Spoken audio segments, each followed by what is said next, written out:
के पॉडकास्ट में हमारे साथ हाजिर हैं मिस्टर आशीष पाराशर। आप ऑल इंडिया रैंक 4, आपकी फोटो ने तहलका मचाया हुआ है इंस्टाग्राम पे। जो आपकी तैयारी रही, वो तैयारी आपने कैसे शुरू करी और तकरीबन कितना टाइम लग गया आपको यहाँ तक आने में? कौन से नंबर का अटेम्प्ट है ये आपका आशीष? सेकेंड अटेम्प्ट में जेआरएफ। कहाँ से हाँ मैम। आया इतना टैलेंट? एक दिन में कितने आवर्स तक पढ़ते होंगे आशीष? ऐसा क्या मोटिवेशन रहा होगा आपका कि कहाँ तक और आगे आप अपने आप को देखते हैं? पता है आपकी शक्ल ना इतनी सीरियस है। कौन सी किताबें आपने पढ़ी? पेपर काफी 1 के लिए आपने कैसे तैयारी करी? स्ट्रेंथ, स्ट्रॉन्ग पॉइंट्स और आपके वीक पॉइंट्स, तो वो कौन कौन सी ऐसी मिस्टेक्स थी तो आपने कैसे शुरू किया हो?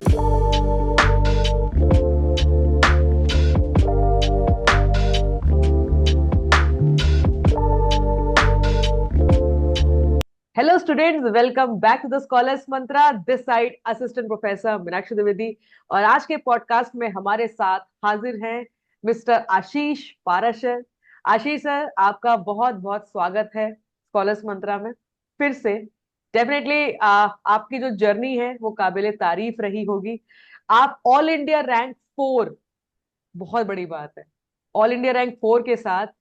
और जैसे कि आपने देखा होगा, आपकी फोटो ने तहलका मचाया हुआ है इंस्टाग्राम पे।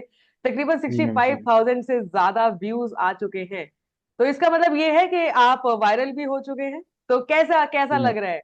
Yes Ashish, how is the feeling? Ma'am काफी अच्छा फील हो रहा है। जब मैंने देखा था इंस्टाग्राम पर जब कि ऑल इंडिया रैंक फोर्थ है, मुझे खुद को एग्जैक्टली पता नहीं था कि मेरी ऑल इंडिया रैंक फोर्थ है, तो काफी अच्छा फील हुआ था। और काफी सारे मैसेज भी आए थे मेरे पास इंस्टाग्राम पे, फॉलो रिक्वेस्ट भी आई थी। और जो हाँ। मेरे फ्रेंड्स थे, रिलेटिव थे, सबने कॉन्ग्रेचुलेशन बोला। तो काफी उन्हें पूछा भी, गाइड भी करने के लिए बोला था कि सर आप हमें गाइड कर दो, जो मेरे जूनियर्स थे। तो काफी अच्छा फील हाँ, हुआ था मैम कि ऑल इंडिया रैंक फोर्थ है। एक्चुअली ऐसा मुझे नहीं खुद था को जैसे बिलीव नहीं था अपने ऊपर। रातों रात सेलिब्रिटी बन जाते हैं, वैसी वाली फीलिंग है? जी। अच्छा फील हुआ था क्योंकि खुद को पता नहीं था कितनी रैंक अच्छी आ जाएगी मेरी। बिल्कुल नहीं, मुझे लगता है आशीष, आपने जो मेहनत करी है, आपका जो स्ट्रगल है, वो हम सबको पता चलना चाहिए, इसीलिए हमने आपको इनवाइट किया। और आप आगरा से बिलोंग करते हैं आशीष? जी मैं आगरा से बिलोंग करता हूँ। बेसिकली आपका बैकग्राउंड आगरा से है ना? और जी मैं मैम। भी आगरा से हूँ, तो ये मेरे लिए भी बहुत बहुत सम्मान की बात है, बहुत अच्छी बात है कि चलो मेरी जगह का भी बंदा आज मेरे सामने बैठा है। और दो आगरा के होनहार जी मैम।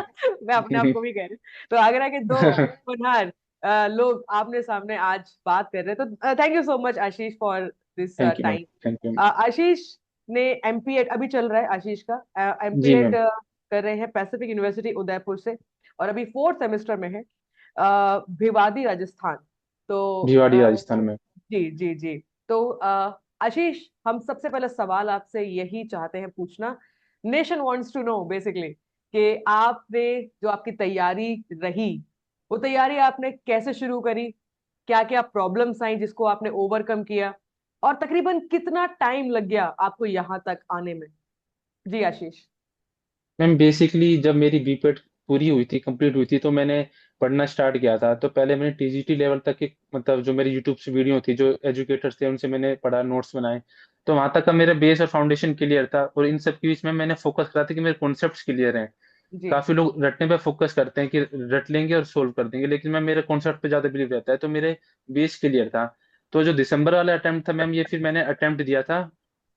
और मैंने आपका जो गंतव्य बैच था वो बाय किया था, लेकिन मैं किसी कारणवश पढ़ नहीं पाया था। तो मैंने सिर्फ साइकोलॉजी पढ़ी थी और मैनेजमेंट के नोट्स थे मेरे पास। और एनाटॉमी मैंने प्रिंट कर रखे थे। तो मैं कुछ भी नहीं पढ़ा था उस टाइम, मतलब कुछ इशू था फैमिली का, तो मैंने बिल्कुल ध्यान नहीं दिया। तो जी दिसंबर का मैंने अटेम्प्ट दिया। तो वो मेरा अटेम्प्ट अच्छा चला क्योंकि मेरे कॉन्सेप्ट क्लियर थे। फर्स्ट पेपर भी मेरा ठीक ठाक गया था। और सेकंड पेपर में मेरे 55% ठीक थे, बिना पढ़े भी। मतलब मैंने कुछ हम्म। मेहनत कुछ नहीं की थी। जो मेरे टीजीटी लेवल तक के कॉन्सेप्ट थे, उसके बेसिस पे मेरे अच्छे नंबर आ गए थे। फिर बाद में रियलाइज हुआ कि काश पढ़ लेता तो और अच्छे नंबर आ जाते, नेट क्लियर जी हो जाता, जेआरएफ क्लियर हो जाती। तो मेरे पास नोट्स थे, तो मेरे फ्रेंड ने आपका कोर्स बाय किया था, तो मैंने उससे वो कोर्स में रात को ले लेता था और एमसीक्यू की प्रैक्टिस करता था। और बाकी अच्छा। नोट्स मेरे पास थे, तो वो मैं फॉलोअप करता गया। मैंने 2.5-3 महीने अच्छे फॉलोअप करा, अच्छा टाइम दिया अपनी स्टडी को। सुबह हम्म। पढ़ता, दोपहर में पढ़ता, शाम को पढ़ता। तो वो कोर्स मैंने करा और अच्छे से मैंने एमसीक्यू करे। फिर एग्जाम दिया, तो मैम एग्जाम मेरा काफी अच्छा गया था। मुझे लगा था कि मेरे 200+ क्वेश्चन सही हो जाएंगे, 200 नंबर आ जाएंगे। और अच्छा ही रहा एग्जाम, अच्छा ही गया फिर। अच्छे बिल्कुल। रिजल्ट आया। तकरीबन कितने कौन से नंबर का अटेम्प्ट है ये आपका आशीष? ये मेरा सेकंड अटेम्प्ट था ये। अच्छा। सेकंड अटेम्प्ट था। जी। सेकेंड अटेम्प्ट में जेआरएफ, जी। सीधा जी छक्का। मैम। नाइस। जो पहला अटेम्प्ट था उसमें आपका नेट क्लियर हुआ था? जी मैम, नेट क्लियर हो गया था उसमें मेरा। पहले अटेम्प्ट में आपका नेट क्लियर हुआ है, दूसरे अटेम्प्ट में हाँ आपने जी जेआरएफ। मैम। कहाँ से हाँ मैम। आया इतना टैलेंट? मतलब बेसिकली आपका बेस स्ट्रांग था, या फिर आपने कब से पढ़ना स्टार्ट कर दिया था? क्योंकि आपने कहा कि बीपीएड के बाद आपने पढ़ना स्टार्ट किया, मैम तो बीपीएड के बाद कैसे? मैंने हाँ। जी मैम बीपीएड के बाद मैंने 4 से 5 महीने दिए थे अपने आप को, मैंने नोट्स रेडी किए थे टीजीटी लेवल तक के। उसके हम्म। बाद मैंने एमपीएड में एडमिशन लिया। तो मैं वहाँ पे भी मैं पढ़ाई नहीं करी मैंने ज़्यादा, तो जो मेरे नोट्स थे उसी को रिवाइज रिवाइज करता रहता था, थोड़ा बहुत पढ़ता था, क्योंकि मुझे जब तक नॉलेज नहीं थी कि नेट का कौन कौन एजुकेटर्स हैं जो पढ़ाते हैं, हाँ तो उन्हीं हाँ। को फॉलो अप करता रहता था। फिर आपका मैंने गंतव्य कोर्स बाय किया था, लेकिन मैं पढ़ नहीं पाता, कुछ फैमिली इशू थे, तो मुझे उदयपुर से भी छोड़ के आना पड़ गया था, घर आया था फिर हम्म मैं। तो थोड़ा बहुत पढ़ा था मैंने, और फर्स्ट लेवल जो मेरी मैथ थी रीजनिंग थी वो ठीक ठाक थी, स्ट्रॉन्ग थी। तो हम्म। वो अटेम्प्ट गया था मेरे। फर्स्ट पेपर में 28 क्वेश्चन ठीक थे, जो दिसंबर का अटेम्प्ट था। सेकंड पेपर में 55 क्वेश्चन समथिंग थे, और एक्स्ट्रा मार्क्स मिले थे, उसके थ्रू मेरा नेट क्लियर हो गया था मैम। Nice nice nice. ये वैसे तो देखो आशीष, काफी टाइम लगता है, तो डेफिनेटली आपकी पढ़ाई इतनी अच्छी रही होगी जिसकी वजह से आपने यहाँ तक आ पाए। जी बढ़िया। मैम। जी मैम। जी। मैम मेरे कॉन्सेप्ट क्लियर थे, मैंने कॉन्सेप्ट पे फोकस करा था काफी, रटा नहीं था कॉन्सेप्चुअल बिल्कुल भी। फोकस। जी राइट राइट। तो तकरीबन एक दिन में कितने आवर्स तक पढ़ते होंगे आशीष? मतलब कितने आवर्स पढ़े होंगे आप एक दिन में? मैम दिसंबर के अटेम्प्ट में तो मैं नहीं पढ़ा था, फिर जब मेरे को रियलाइज हुआ कि मैं अच्छा कर सकता था, पढ़ लेता तो मेरे जेआरएफ भी क्लियर हो जाता। तो अच्छा। मैंने मैम मई में स्टार्ट की थी पढ़ाई, 2 से ढाई महीने दिए थे, मेरे पास आधे हाँ नोट्स तो थे रेडी। और हाँ जो हाँ रिसर्च के स्टैटिस्टिक्स के कुछ नोट्स मैंने बनाए थे आपके course के हाँ थ्रू, हाँ। और कुछ जो नोट्स है उसमें एडजस्ट मॉडिफाई किया था। तो मैम आपके जो नोट्स थे मैम, अगर उनको प्रिंट कराएं तो काफी मोटी बुक बन जाती है। तो मैंने उसकी भी हाँ जी हाँ जी। तो मैंने उसके भी काफी शॉर्ट नोट्स बनाए थे, यानी एक एक यूनिट मेरे 6 से 7 पेज में हो जाती थी, मैंने पूरी एनाटॉमी 15 से 16 पेज में कर ली थी। और हाँ हाँ। रिसर्च 6 6 पेज में नोट्स बना लिए थे, शॉर्ट नोट्स। तो मैम मेरा ये था कि मैं दिन में 3 टाइम पढ़ता था, सुबह दोपहर रात को, मैं कभी भी एक साथ लंबा नहीं पढ़ता, 2.5 3 घंटे दिन में, ढाई ढाई 3 घंटे मॉर्निंग में और 2.5 3 घंटे रात को। तो जिससे कि मतलब रिफ्रेश भी हो जाता था माइंड। तो मैं 7 से 8 घंटे तो पढ़ लेता था मैम, 8 घंटे पढ़ता था। राइट राइट, बिल्कुल बढ़िया बढ़िया बढ़िया। और आशीष तकरीबन मतलब अगर हम लोग अगर बात करें आपके मोटिवेशन की, तो ऐसा क्या मोटिवेशन रहा होगा आपका? क्योंकि डेफिनेटली प्रॉब्लम तो आपके साथ भी आई होंगी, बहुत सारी जी प्रॉब्लम्स मैम। रहती हैं। फैमिली प्रॉब्लम रहती है, पढ़ाई की प्रॉब्लम रहती है, फाइनेंशियल प्रॉब्लम रहती है, तो बहुत सारी प्रॉब्लम्स को ओवरकम करके हम यहाँ तक पहुंच पाते हैं। कई बार हार जाते हैं, नहीं कर पाते हैं, बट कई बार उन प्रॉब्लम्स को ओवरकम करके हम यहाँ तक पहुंचते हैं। तो बेसिकली ऐसा क्या मोटिवेशन रहा होगा, या फिर आप क्या बनना चाहते हैं? कहाँ तक और आगे आप अपने आप को देखते हैं आशीष?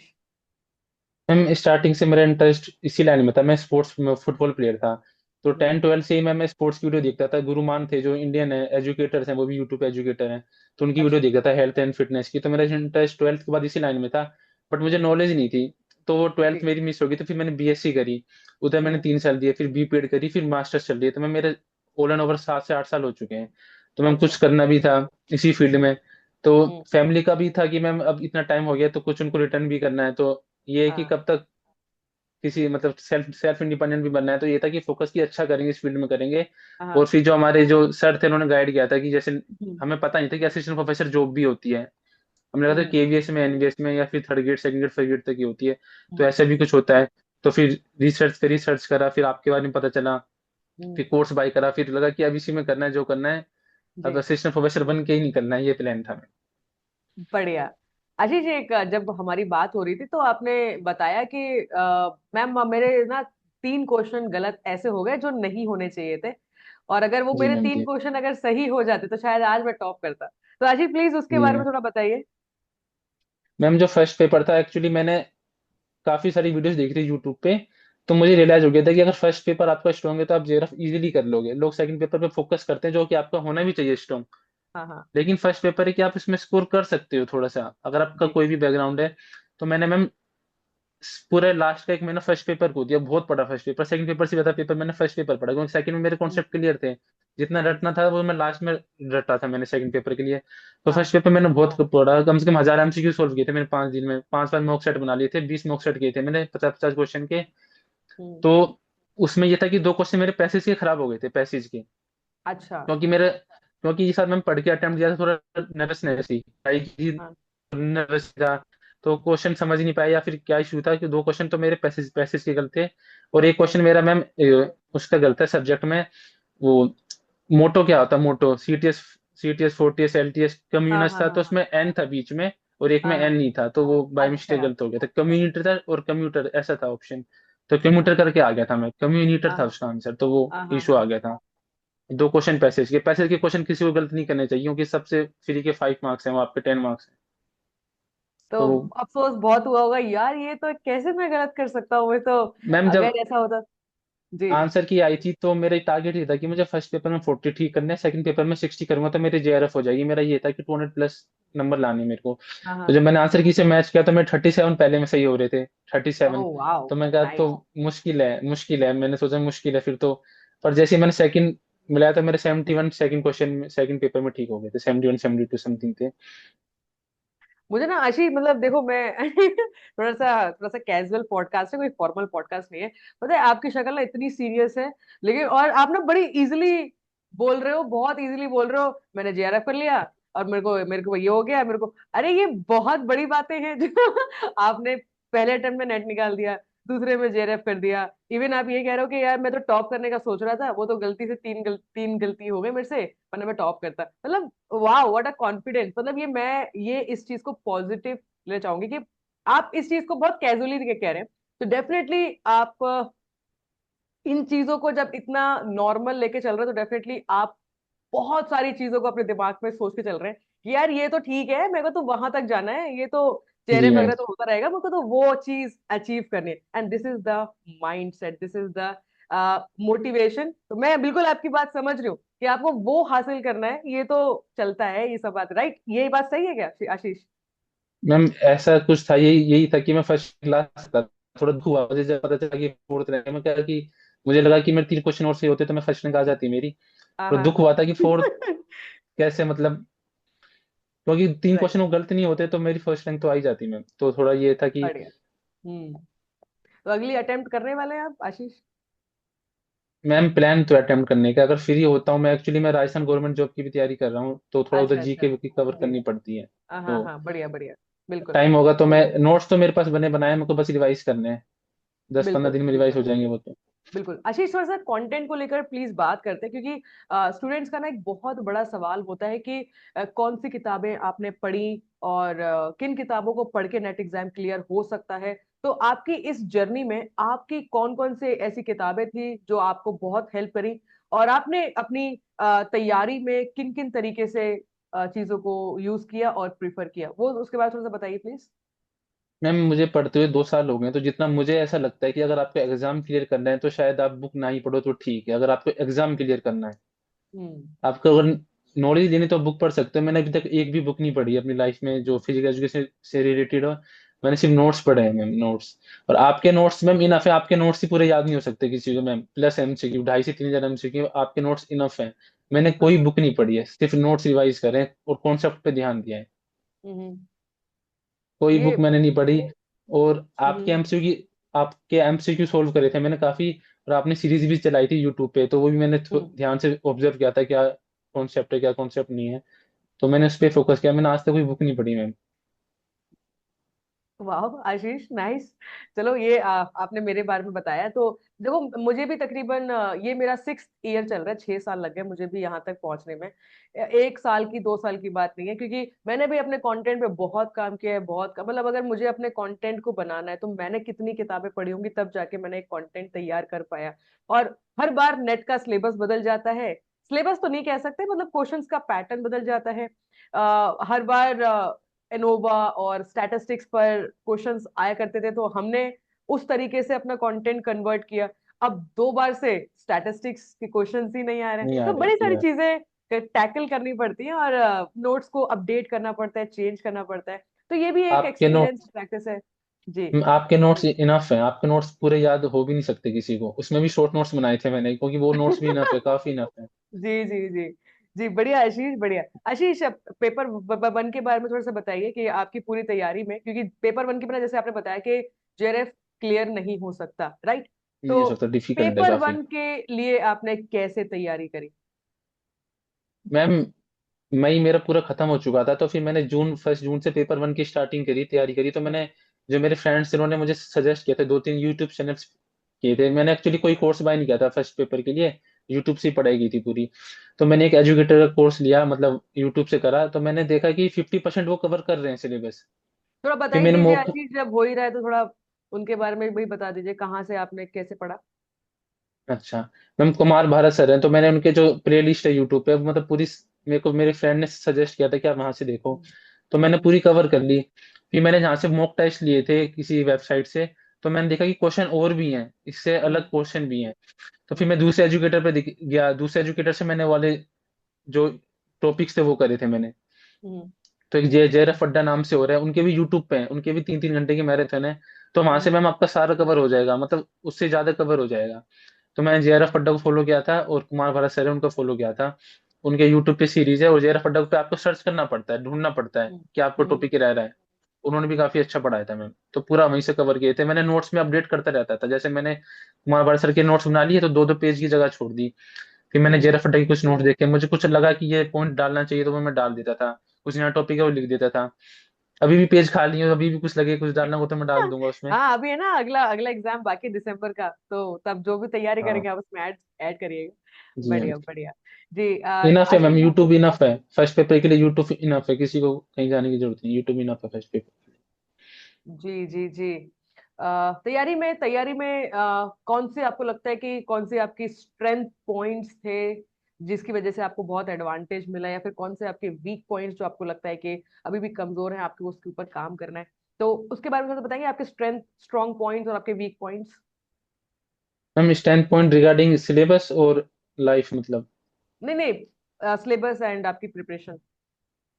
मैम एनाटॉमी मेरी स्ट्रांग थी, तो मुझे लगा था कि एनाटॉमी और स्पोर्ट्स स्पोर्ट्स ट्रेनिंग और बायोमैकेनिक्स ऐसे सब्जेक्ट हैं जो आप कॉन्सेप्चुअली विजुलाइज करोगे तो आप उसके आंसर कर भी दोगे।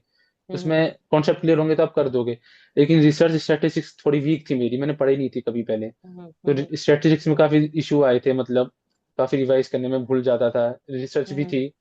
हम्म। तो ये वीक पॉइंट थे, और बाकी तो मैम ठीक था मैम। एनाटॉमी, स्पोर्ट्स ट्रेनिंग और बायोमैकेनिक्स मेरे स्ट्रॉन्ग थे, क्योंकि हम्म। कॉन्सेप्चुअल सब्जेक्ट है ये। तो ये मेरे हम्म। स्ट्रॉन्ग थे, रिसर्च स्टैटिस्टिक्स में मुझे दिक्कत आई थी। तो आपका थ्योरी पार्ट स्ट्रॉन्ग है, आपका आप कह सकते हैं, आपका कॉन्सेप्चुअल पार्ट, थ्योरी पार्ट आपका काफी स्ट्रॉन्ग है। जी मैम, जी मैम, जी। क्योंकि अभी तक मुझे लगता है कि जितने भी एग्जाम हुए हैं, दिस वाज द एग्जामिनेशन जिसमें थ्योरी जिसका स्ट्रॉन्ग है उसने कमाल कर दिया, जैसे कि इसमें आपका भी है मैम, रिजल्ट। जी। इसमें मैंने ऑब्जर्व करा था इस बार के एग्जाम में, जिसने कॉमन सेंस भी अच्छे से लगाया ना, उसका भी काफी क्वेश्चन ठीक हुए। जैसे रीअरेंज के काफी क्वेश्चन आए थे। हम्म। जिसके कॉन्सेप्ट क्लियर है वो रीअरेंज कर लेगा, स्टार्टिंग में कलेक्शन आएगा, लास्ट में फॉलोअप आएगा, इवेल्युएशन आएगा। हम्म। रीअरेंज और एलिमिनेशन मेथड से मेरे काफी क्वेश्चन ठीक हुए थे। पर वो हम्म। एलिमिनेशन मेथड के लिए आपके कॉन्सेप्ट क्लियर होने चाहिए। वन बिल्कुल लाइनर बिल्कुल। क्वेश्चन लोग रट्टाफिकेशन पे फोकस करते हैं, तो वन लाइनर तो वो कर सकते हैं, लेकिन जब एलिमिनेशन मेथड आ जाएगा, 4 ऑप्शन आ हम्म। जाएंगे, तो इसमें हम्म। इशू आएगा। तो आपके एलिमिनेशन मेथड यूज करना चाहिए, और रीजनिंग के क्वेश्चन में भी आपका कॉन्सेप्ट क्लियर रहना चाहिए मैम। बिल्कुल बिल्कुल। जब आपने उसमें मॉक टेस्ट वगैरह लगाए थे आशीष, जब आपने मॉक टेस्ट वगैरह लगाए थे, टेस्ट वगैरह आपने लगाए थे, तो बार बार कुछ कुछ मिस्टेक्स आपसे हो रही होंगी, तो वो कौन कौन सी ऐसी मिस्टेक्स थी जो यूजुअली आपने भी करी हैं और स्टूडेंट्स भी करते हैं, जिसको हमें एग्जामिनेशन में फोकस करना चाहिए ताकि हम एग्जाम में गलती ना करें, तो उसके ऊपर थोड़ा सा बात करना चाहिए, सिली मिस्टेक्स ताकि एग्जाम में बच्चे अब वो गलती ना करें। मैम एक बार ये होता है जब हम स्टडी करते हैं, पेपर देते हैं, थोड़ी हमें एक्साइटमेंट भी होती है कि अब हमें अच्छा हाँ करना जी। है। तो हाँ। एक्साइटमेंट में हम क्वेश्चन ही नहीं पढ़ते। मेरे से भी ये काफी गलती हुई, काफी एग्जाम में मैंने क्वेश्चन ही नहीं पढ़े। उसमें क्वेश्चन में लिखा रहता है डज नोट, कैन नोट, हम हम्म। उसको यस समझ लेते हैं, इतनी एक्साइटमेंट रहते हैं। तो हाँ गलत ऑप्शन हाँ वहां कराते हैं, डज नोट हाँ लिखा रहेगा बीच में, शुड नोट हाँ लिखा होगा। हाँ हाँ। तो ये सबसे बड़ी सिली मिस्टेक है। और क्वेश्चन को हमें अच्छे से पढ़ना चाहिए। अगर आपको इंग्लिश में क्वेश्चन समझ में नहीं आ रहा तो आप उसको हिंदी में पढ़ो। हम्म। काफी बार ऐसा होता है इंग्लिश हमें समझ में नहीं आती किसी क्वेश्चन की, तो हम उसको हिंदी में पढ़ सकते हैं। वहां से भी क्वेश्चन मेरे काफी नेट में ठीक हुए थे। मैंने लैंग्वेज चेंज की थी बीच बीच में, जहाँ मुझे अच्छा। क्वेश्चन की लैंग्वेज समझ में नहीं आ रही, तो आप लैंग्वेज हम्म। चेंज कर दो, उससे भी आपको हम्म। हेल्प मिलती है। और सिली मिस्टेक ये है कि आपको क्वेश्चन पढ़ना चाहिए अच्छे तरीके से। हम नहीं राइट पढ़ते कभी राइट। कभी, बिल्कुल बिल्कुल, ये क्वेश्चन नहीं एक समझते, मिस्टेक। आंसर पे सीधे पहुंच जाते बिल्कुल, और एक और प्रॉब्लम होती है, कई बार स्टूडेंट्स ना पूरा पेपर ही नहीं कंप्लीट कर पाते, टाइम को मैनेज करना एक बहुत बड़ा इंपॉर्टेंट, बहुत बड़ा ऑब्स्टिकल रहता है। अगर आपने पेपर पूरा अगर कवर कर लिया तो भी चांसेस बढ़ जाते हैं, कई बार हमारे 5 क्वेश्चन 10 क्वेश्चन छूट जाते हैं हमारे, तो उसके ऊपर भी हमें काम करना चाहिए। तो आशीष, आपकी तैयारी में स्ट्रेटेजी प्लानिंग का कितना बड़ा रोल प्ले रहा है? आपने किस तरीके, मतलब जैसे कि आपने स्टार्टिंग में बताया कि आपने ऐसे ऐसे तैयारी की, तो अगर हम मतलब, क्योंकि स्टूडेंट्स जब शुरू करते हैं तो उन्हें पता नहीं चल पाता कि हम शुरू कैसे करें, कहाँ से शुरू करें। तो आपने कैसे शुरू किया होगा और आपकी प्लानिंग और स्ट्रेटेजी कैसी रही थी तैयारी में? मैम स्ट्रैटेजी ऐसी थी कि मेरा टारगेट था कि मुझे जून एंड से पहले, मई मई एंड से पहले मुझे अपना फर्स्ट ये सेकंड पेपर कंप्लीट करना है। तो हम्म। मेरे टारगेट ऐसे रहते थे कि मैं 5 दिन में एनाटॉमी के पूरे नोट्स बना लूंगा, रिवाइज कर लूंगा। तो मैंने हम्म। सेक्शंस में बांट दिए थे। रिसर्च मेरे को 4 दिन में करनी है, स्टैटिस्टिक्स मुझे 3 दिन में करनी है। तो मैं इनके शॉर्ट्स नोट बना लेता था, मैं फिर उनको रिवाइज करता था। हम्म। और एमसीक्यू ऐप पे हो ही जाते थे, मैं एमसीक्यू लगाता रहता था। एमसीक्यू हाँ। काफी थे, एमसीक्यू भी मैं सारे नहीं लगा पाया, मैंने मोस्टली प्रीवियस ईयर एमसीक्यू लगाए, क्योंकि एमसीक्यू भी काफी सारे एमसीक्यू थे, आप लगा ही नहीं सकते इतने एमसीक्यू। अगर आप 2 ढाई महीने में तैयारी करोगे तो बहुत एमसीक्यू थे, क्योंकि मैंने मई में, अप्रैल एंड में स्टार्टिंग की थी, मतलब तैयारी अपनी प्रिपरेशन स्टार्ट की थी। बढ़िया। तो प्लानिंग यही बढ़िया। थी कि मैं अपने 3 सुबह पढ़ता था, शाम को दोपहर में पढ़ता था, शाम को पढ़ता था, तो मेरा इजीली कवर हो जाता था। एक साथ कभी नहीं पढ़ना चाहिए 5-6 घंटे, मैं ढाई तीन जी। घंटे 3-3 बार पढ़ता था। मैंने मैंने बहुत सारे स्टूडेंट्स को देखा है। अच्छा, जैसे चलो आपसे पूछ लेते हैं, मुझे बहुत सारे स्टूडेंट्स ऐसे होते हैं जो रात को पढ़ते हैं और दिन में भी पढ़ते हैं। मतलब ये मेरे लिए भी थोड़ी सी अजीब बात है, क्योंकि रात को पढ़ना मतलब आप अपना पूरा का पूरा स्लीप साइकिल खराब कर रहे हो, अपना पूरा स्केड्यूल खराब कर रहे हो, प्लस आपकी रिकवरी नहीं हो पा रही, आपका कंसंट्रेशन कम हो जाता है, अटेंशन पावर कम हो जाता है मेरे अकॉर्डिंग। ठीक है, तो आपके लिए ये स्ट्रेटेजी कितनी सही है? क्योंकि बहुत सारे स्टूडेंट्स अपनी लाइब्रेरी में, क्योंकि आज आपने देखा होगा कि काफी जगह पे, अलग अलग जगह पे वो बहुत 24/7 ओपन कर दिए लाइब्रेरीज। तो ट्वेंटी जी फोर मैम। सेवन कॉन्सेप्ट आ गया है। तो 24/7 का मतलब है वो रात भर पढ़ते हैं बच्चे। तो ये कहाँ तक सही है आपके अकॉर्डिंग? मैम मैंने तो कभी रात में पढ़ाई नहीं करी, 10-11 बजे के बाद मैं कभी नहीं पढ़ा। हम्म। मैम रात को पढ़ना कुछ टाइम तक तो ठीक है, आप कंटिन्यू उसको लंबे समय तक नहीं कर सकते। हम्म। वो आपको मतलब साइड इफेक्ट ही देगा आगे जाके, स्लीप साइकिल बिल्कुल। खराब होगी, होम्योस्टेटिस खराब होगा, सब कुछ। सो बिल्कुल। नहीं पाओगे, आपका बॉडी का बैलेंस बिगड़ जाएगा पूरा। और और तो आप सुबह कितने बजे उठते थे शिवम, मैम आशीष? मैं सुबह ऐसा मैं सुबह 8 बजे 9 बजे उठता था, लेकिन मैं 10 11 10 बजे लाइब्रेरी चल जाता था। सही है यार। आपके मतलब आपका ना हर जवाब बड़ा कैसे, मतलब आपने कोई रॉकेट साइंस नहीं है। आप ये कह सकते हो यार मैंने ये किया, नहीं मैंने मैम ऐसा वो कुछ किया, नहीं मैंने है। वो किया, मतलब नॉर्मली जैसे नॉर्मल हम रहते हैं, 7-8 बजे उठ रहे हैं आराम से, लेकिन हाँ फिर अच्छी पढ़ाई किया, फिर रेस्ट भी किया, आराम भी किया, खाना वगैरह खाया, मस्ती भी किया, फ्रेंड्स के साथ भी जा रहे हैं, फैमिली भी है, सबको टाइम भी दे रहे हैं, पढ़ाई भी कर रहे हैं, नोट्स बना रहे हैं, जेरेफ भी आराम से निकाल रहे हैं दूसरी बार में, मतलब वेरी स्मूथली सब कुछ चल रहा है। बढ़िया बढ़िया। 8 बजे तो इतना। यही मैम, हाँ जी, बताइए। वो 10 बजे मैं लाइब्रेरी चल जाता था, तो 2-3 घंटे पढ़ के घर आके हाँ। लंच करके वापिस हाँ। चले जाता था। फिर वापिस शाम को घर पे आके हाँ। स्नैक्स हाँ। करके फिर रात को चले जाता था। तो अच्छा। ऐसा कुछ रूल नहीं था कि सुबह 6 बजे उठना ही उठना है, ऐसा कुछ रूल नहीं था।